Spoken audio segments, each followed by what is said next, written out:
Good afternoon, everyone, and welcome back to another CUNYAC Fall Feature. With fall sports canceled due to COVID-19 pandemic, we here at CUNYAC are spotlighting student athlete once a week during the fall semester, highlighting their accomplishments, talking about their experience at the collegiate level, and what they've been up to over the past few months during quarantine.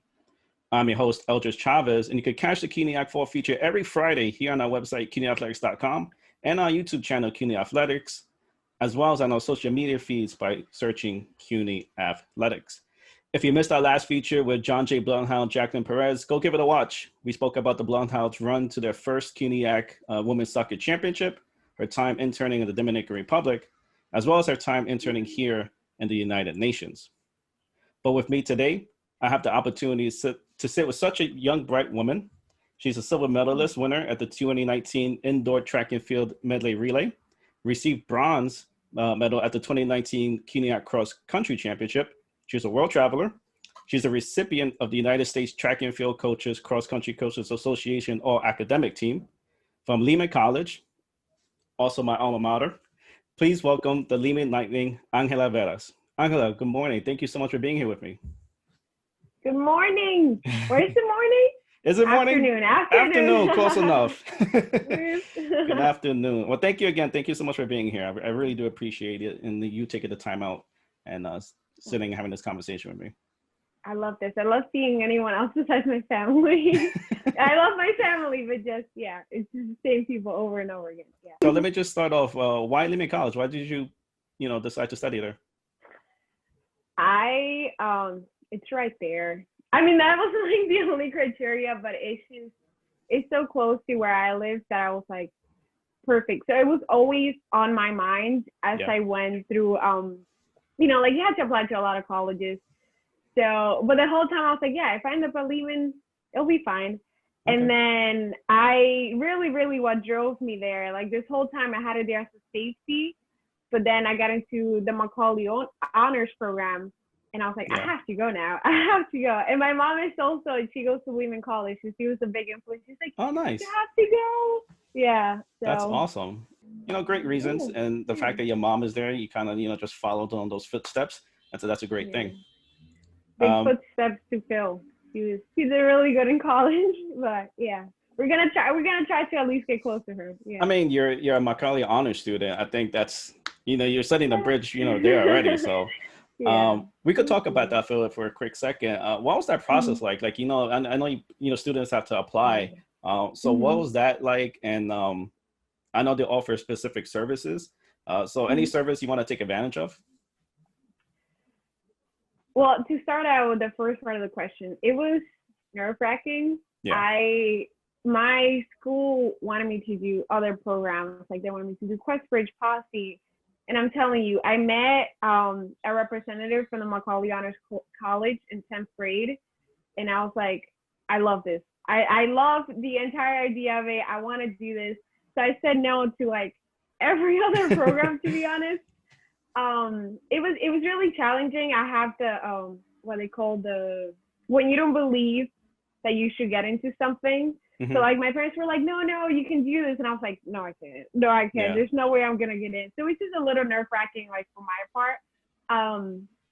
But then I got in and it was great. I had to do an interview and just write some essays. So I was like preparing over and over again, but it ended up being worth it.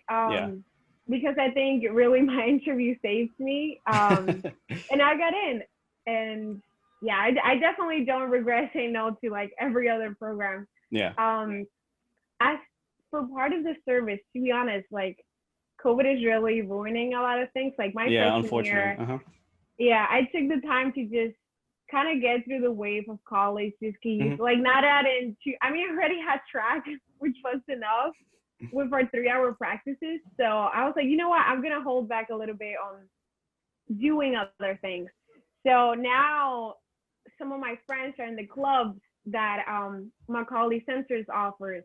And some of these people are trying to get scholarships because they give us scholarships to go abroad. Yeah. And have a really good internship service, like the student affairs and just everything. It's like an extra college, but it's so specific to you just because Lehman is so big. And then Macaulay Honors is much more personalized because it's, we're a hub. Yeah. There's not as many as, as many students as we have at Lehman. So I just wish I could just go to the Macaulay Center, honestly, and just go there and be like, what do you got? Give me everything. Yeah. That's awesome. Yeah. And, I think the best thing for you is that, you're probably going into your sophomore year. I mean, I could be wrong, but, you still have 2.5 years left, and I'm sure there's going to be opportunities knocking, and, you'll take advantage of it. So that's great. I hope so. Fingers crossed. So, as I introduced you, we talked about track and field, cross country, basically running and racing. Is there any other sports that you play? I've done everything through my life, but I really stuck on rowing. Rowing, okay. Rowing, yeah. I know you wouldn't think it's a very non-city sport. Not a lot of cities have it. Just because you need a body of water, and exactly. We have the huge, gigantic Hudson River. But thankfully, the Hudson River divides into the tiny Harlem River, and that's right. I rode there for rode there for 4 years. 4 years. Wow, that's awesome. So you're majoring in exercise science, and I know you're going more specifically to the pre-physical therapy. What is it exactly that you want to do in that field of work? If you had asked me like 2 weeks ago, I would have been like, yes, I'm going to be a doctor of physical therapy. And now I'm just like, I don't know. I for sure believe that I'll be in sports. I for sure love just the rehabilitation part of physical therapy, like just having, I really want to be an advocate for people and just be a compassionate person. Like since I've been growing up, that's what my parents always say, like speak up, but also sit down and listen. And that's what being an advocate and being a compassionate person is. And I think it just fits so well into physical therapy because there's a lot of psychological sides to rehabilitation because you have somebody who they sometimes hit their lows when they get injured.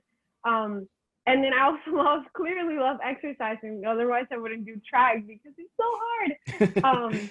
So it just really connects perfectly. And I think that whether I become, a coach or whether I become a doctor of physical therapy or I become both, I don't know, but it'll definitely be within the exercise / rehabilitation path. Yeah. So let's stay down this path. So you medaled in both the indoor track and field and cross country. What was that experience like competing on the CUNYAC championship?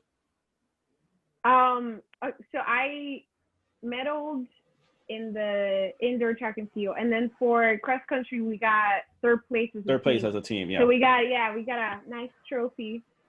I honestly was like, I don't think I deserve this. Like it's just who I am, and I'm working on that. But it was really, really nice, and I think the team. It's always just nice to get a little reward. And I think our team, like, we just really not to say we just really deserved it, but we definitely try to work together as a team. And it's just, how do I explain it? It just makes you feel like those 3 hours of practice is really paid off. They paid off. Mm-hmm. And sometimes, like, you wouldn't think that track and field is a team sport because most of these things you have to go and you run by yourself, which is completely different from rowing, which is like you're always in a boat with somebody. You very rarely get to be alone. But in actuality, what keeps you going, for a 5K during cross country is that you see your captain or your fellow peer behind you or in front of you. And you know that they're running fast. So if you're not running fast, it's kind of like you're keeping them behind. So yeah, it was rewarding. I'll say that. Yeah. It was actually humbling to just be able to share that with like other human beings. It's all nice. Yeah, no, that's great. And there's nothing wrong in saying that you deserved it. I mean, you put the effort in. So like no doubt about it. I know specifically for cross country, it was like a monsoon that day in Van Cortlandt Park. I mean, my God, yes. I was swimming in the field. I might as well just done a backstroke to, to these checkpoints because it was so bad. But yeah, you it guys was definitely really deserved bad. it. No, for real. So you mentioned rowing and how you did that all through high school. Um, was there ever a moment that you thought you might have a future in rowing as like a professional athlete? Um, I mean, we joked about it. I Yeah. definitely like my parents would come and they just be like, nobody from the DR rows. You should go to the Olympics. And I was like, haha, yeah, okay, funny, funny. And I think it was always because I will compare myself to the, I mean, not to say the Americans, because now I got my citizenship, so I'm also American. But I definitely will compare myself to people who have been doing this for a lot longer that I have, and they didn't look like me. And I will be like, there's no way I'll be as great as they are. Like, there's no way. Exactly. Like, there's nobody from the DR that has done this.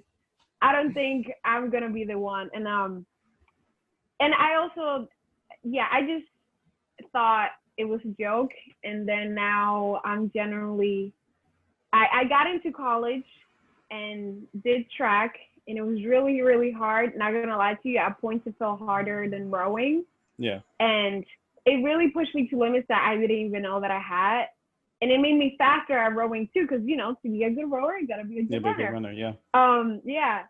And I sat there and I was like, if I can go and run, in the middle of the woods with like pouring rain, then why can't I try to represent the Dominican Republic? So now as a college student, I do see myself trying to do something in the rowing world. The itch is there for sure. Yeah. Oh no, that's great. Yeah, a little bit behind my neck. Yeah, it's itching. That's great. No, that's awesome. That's awesome to hear. I'm glad to hear that, and hopefully that's something later down the road you could pursue for sure. Hopefully, yeah. So we spoke off camera before, and you spoke about how you're like a rowing coach, and that you work with adaptive athletes. What's that experience like for you? It was really hard, for a lack of a better word. Yeah. There was I think, you go around your life wearing a specific kind of glasses, a specific point of view. Mm-hmm. And my whole life I was like, yeah, I'm a nice person.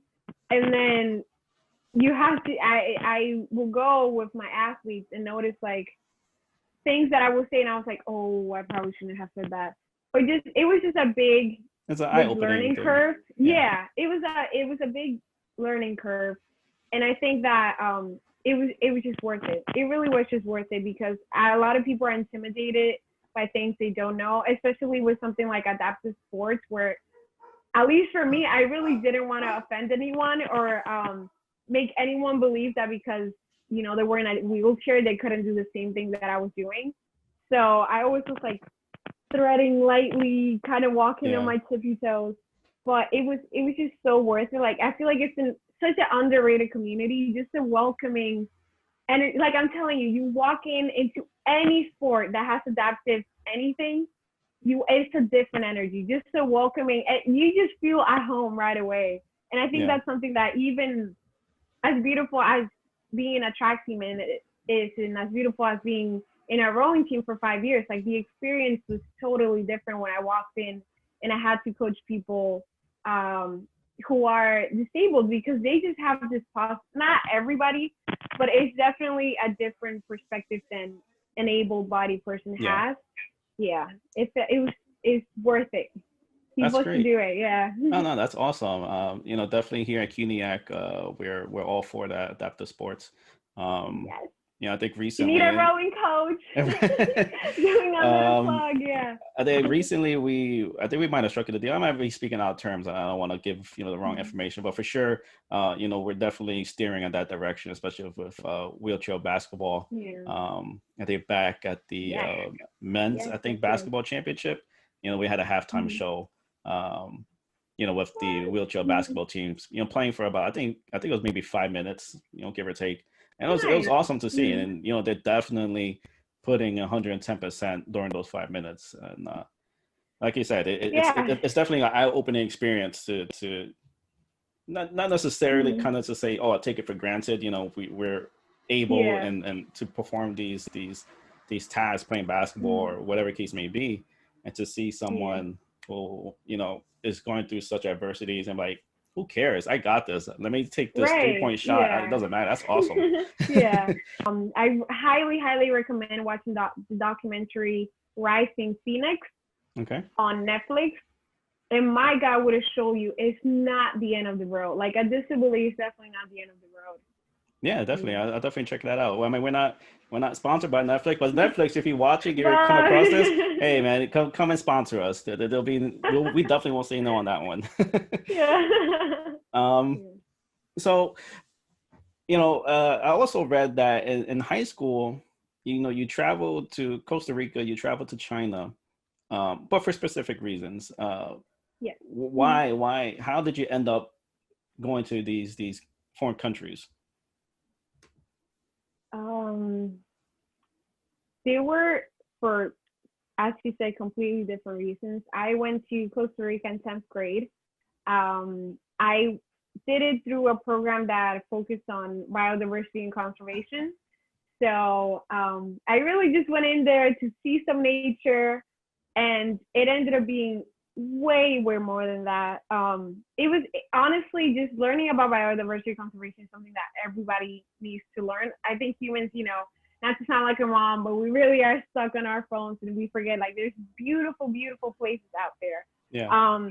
And not only that, I got to see, I knew the language, so I definitely got to experience it from a different lens that Uh-huh. my peers did because they knew English and I Yeah. knew Spanish and Spanish. English. Um, but as a woman who has come from a country that is, machista, very sexist, and then going to Costa Rica, which has like a similar cult, we eat platanos and rice and beans like them, and we have very similar cuisines. It was that experience like wasn't really shocking to me, but seeing women like hold positions in something as like biodiversity conservation, like I never thought that I needed that, and I needed it. Just being like having bugs crawling on me because you're in the middle of nowhere was something that I needed and I didn't even know, just because you're in a developed world and you don't think, Hmm. oh, where does my waste go? Where Yeah. does the thing that I do, like what happens to it? And just being there in the moment and noticing how it affects nature. I don't want to sound cliche, but it's worth it. It's an No, you eye-opening definitely don't experience sound that, yeah, cliche. Not yeah. not at all. Um, and then China, that was a culture shock. That was definitely, it was similar to, it was definitely not about biodiversity conservation because I was in the city. But it was completely different things from what I eat. Being vegetarian is not really a thing over there. They put like pork or like tiny pieces of meat in everything, just everything. It was Yeah. so annoying. But it tasted amazing. Oh my God, it tasted amazing. Um, but it was definitely a culture shock in the sense that America is very liberal. We talk basically about everything. Hmm. The standard definitely wasn't the same in China, especially as a history geek. There were things that I wanted to ask that, are controversial. Every country has their controversial history. Yeah, of course. And I, of course, wanted to ask, but then I had to step back and understand that is not something respectful to do over there. But it was amazing. It was beautiful, really good food. Everybody should go to China. So that's great that you're experiencing that, and Mm-hmm. hopefully you continue to travel and see different parts of the world. I hope Um, so. Yeah, you so should. You Angela, should go out too. Yeah, when we I'm can, when hoping the that COVID is that's the plan. outside of I here. mean, obviously Yeah. not now, not during COVID, Yeah. but hopefully in the future when there's things when we're on the other side of where we're at right Mm-hmm. now, for sure that's something I would love to pick up. Um, Angela, thank you so much. I do have one more question Mm-hmm. before I let you go. Yeah. Very simple. What's the future hold for you? Um. Well, tomorrow I have to work. No, I'm kidding. Um. I would say what I said before. Definitely just heading towards that mission of being an advocate and a compassionate person in whichever form comes my way. Definitely finishing college. Probably gonna go to graduate school. I'm a nerd. I won't deny it. I love school. So whether it be for a doctor of physical therapy or for something else, it's up in the air, but I'll definitely keep running and keep growing. Yeah. That's great. No, awesome. And all the best luck to you in your future endeavors. I do truly hope that you'll be able to hit these check marks along your path. Angha, thank you so much for sitting down with me, taking a few minutes and sharing your stories. I really do appreciate it. Thank you. I had so much fun. It's nice to just talk about me. But yeah, I enjoy this a lot. No, thank you so much. Thank you again. And thank you guys again for sitting down with me. Again, you can catch the CUNYAC Fall Feature every Friday here on our website, cunyathletics.com. For Angha Veras, I just want to say thank you. Until next time, cheers.